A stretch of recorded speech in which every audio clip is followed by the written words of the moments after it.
Good morning student. आज हम संस्कृत में एकादश पाठ सुक्तयः रीड करेंगे। ओके, स्टार्ट करते हैं। सुखस्य मूलम धर्मः। ठीक है, इसका अर्थ है धर्म सुख का मूल है, जड़ है। धर्म करने से ही सुख प्राप्त होता है। धर्म मतलब अच्छे काम, अच्छे कर्म। ठीक है। सेकेंड है दया धर्मस्य जन्मभूमि। इसका अर्थ है दया धर्म की जन्मभूमि, जन्म स्थान है। दया है ना, रहम, दया, सहानुभूति, तो धर्म की जन्मभूमि है। दया से ही धर्म उत्पन्न होता है। थर्ड है मूर्खेषु विवादः न कर्तव्यः। अर्थ है इसका मूर्खों के साथ विवाद नहीं करना चाहिए। ठीक है, तो मूर्ख व्यक्ति के साथ विवाद करने से कोई फायदा नहीं है ना। वो कैसे भी करके अपना जो है अपने को ही सर्वश्रेष्ठ मानता है और अपने को ही सर्वश्रेष्ठ मानेगा। तो मूर्ख व्यक्ति के साथ विवाद करना बेकार है, व्यर्थ है। फोर्थ है परद्रव्यम न हर्तव्यम।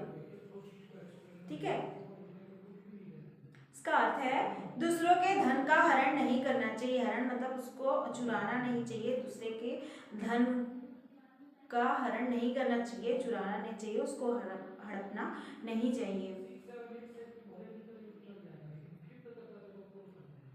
फिफ्थ है नास्ति सत्यात् परम तपः। अर्थ है सत्य से बढ़कर दूसरा कोई तप, तपस्या नहीं है। सत्य से बढ़कर कोई दूसरा तपस्या है ना, तप नहीं है। सत्य हमेशा कायम रहता है। और बोलते हैं ना कि सच की उम्र बहुत लंबी है और झूठ की उम्र बहुत कम है। झूठ बहुत जल्दी सामने आता है और सच जो है वो तो सत्य है, वो तो अडिग है ना, अचल है, वो टिका रहता है। 6 है सत्यम स्वर्गस्य साधनम। है ना, इसका अर्थ है सत्य ही स्वर्ग प्राप्ति का साधन है। ठीक है, सत्य ही स्वर्ग प्राप्ति का साधन है ना। तो हमें हमेशा सत्य का ही साथ देना चाहिए, सत्य को ही अपनाना चाहिए। सत्य ही, सच ही स्वर्ग प्राप्ति है ना। तो इससे जीवन में तकलीफ नहीं मिलती है। 7 है यशः शरीरम न विनश्यति। ठीक है, इसका अर्थ है यश, कीर्ति रूपी शरीर कभी नष्ट नहीं होता। अर्थात शरीर के नष्ट होने पर भी कीर्ति कभी नष्ट नहीं होती है ना। तो बोलते हैं कि अपने यश रूपी शरीर में जीवित है। जैसे फॉर एग्जाम्पल हमारे राष्ट्रपिता है ना, महात्मा गांधी जी, तो हमारे राष्ट्रपिता वो अपने यश रूपी शरीर से अभी भी वो जीवित है ना। तो उन्हीं की तरह और अनेक भारतीय जो क्रांतिकारी भी थे है ना, ऋषि मुनि भी हैं, जैसे महर्षि दधीच जी हैं, जो अपने यश रूपी शरीर में अभी भी जीवित हैं। तो यश रूपी शरीर कभी नष्ट नहीं होता। शरीर तो नाशवान है ना, ये शरीर नाश हो जाता है, आत्मा अमर है, लेकिन जो नाम है वो यश, कीर्ति, तो उसमें जीवित रहते हैं। ठीक है।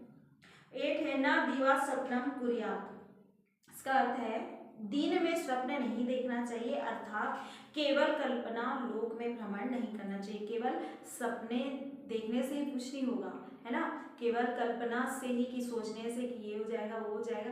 लेकिन फॉर एग्जाम्पल अगर हम सोच रहे हैं कि हमें कुछ अच्छी चीज़ मिल जाए, खाने की मिल जाए, तो सोचते रहेंगे तो मिल जाएगी क्या? नहीं है ना। उसके लिए क्या करना पड़ेगा, हमको मेहनत करना पड़ेगा, हमको किचन में जाना पड़ेगा, कुछ बनाना पड़ेगा, तब हमको मिलेगा। तो सिर्फ सोचने मात्र से, कल्पना करने मात्र से ही हमें जो है वो वस्तु प्राप्त नहीं होगी। तो इसीलिए दिन में स्वप्न नहीं देखना चाहिए।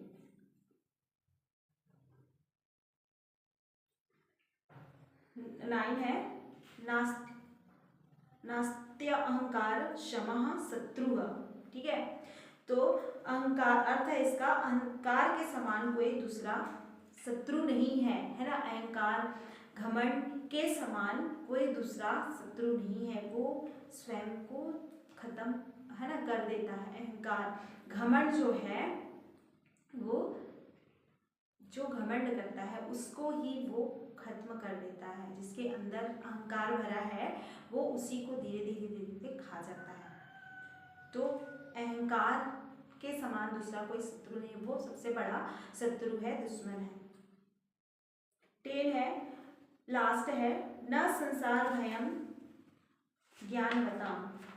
ठीक है, इसका अर्थ है ज्ञानियों के लिए कोई सांसारिक भय नहीं है। जो ज्ञानी है ना, जिनके में ज्ञान है, जो सभी प्रकार की जानकारी रखते हैं, ज्ञान से भरा हुआ है, तो उनके लिए कोई सांसारिक भय, संसार का जो भय है वो कुछ भी प्रकार का भय उनके लिए नहीं है।